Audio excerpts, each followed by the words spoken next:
যে হুজুর রাজনীতির কথা বলা যাবে না বয়ানের মধ্যে। হুজুর হাফেজ ছিলেন, রমজান মাসে তারাবি পড়াইছে, সব আয়াত করছে, বিধিবিধান সংক্রান্ত রাজনীতি সম্পর্কে কোরআনে 500 আয়াত আছে। 500 আয়াত কথা বলে না, 500 আয়াত আছে। কতটা? এই 500 আয়াত পড়ে না হুজুরে। শুরুর দিক দিয়ে প্রথমে সূরা নিসা থেকে শুরু হয়েছে রাজনীতির আয়াত, এখানে আইসা আয়াত বাদ দিছে। এটা এবার তো বাস সভাপতির নাতি আসছে বেড়াইতে, হাফেজ মানুষ, হুজুরের তো আয়াত এটা বাদ দিছে।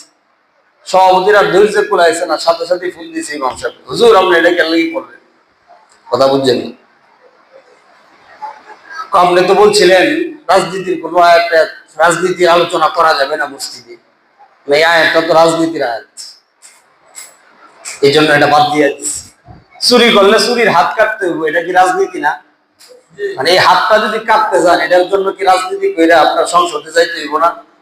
জিনা করলে আয-যানিয়াতু ওয়াজ-যানি ফাজলিদু কুল্লা ওয়াহিদিন মিনহুমা মিআতা জালদা, 100 বেতের আঘাত করো। বিবাহিত হইলে পাথর মাইরে একদম নিক্ষিপ্তে ফালায়া শেষ মরা পর্যন্ত পাথর মারতেই থাকো। এটা কি রাজনীতির আয়াত না?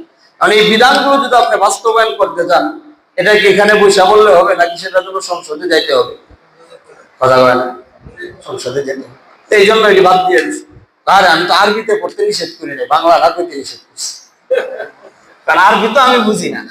কথা বুঝছি, আপনি বুঝেন আমরা খুতবার মধ্যে তারা একই কই, যদি এটা বাংলা কই মাথা মস্তক আর ঠিক থাকবো না। হুজুরের সালামটাও ভালোভাবে করে আর দিবেন, বুঝছেন নি খুতবার মধ্যে কি বলা হয়।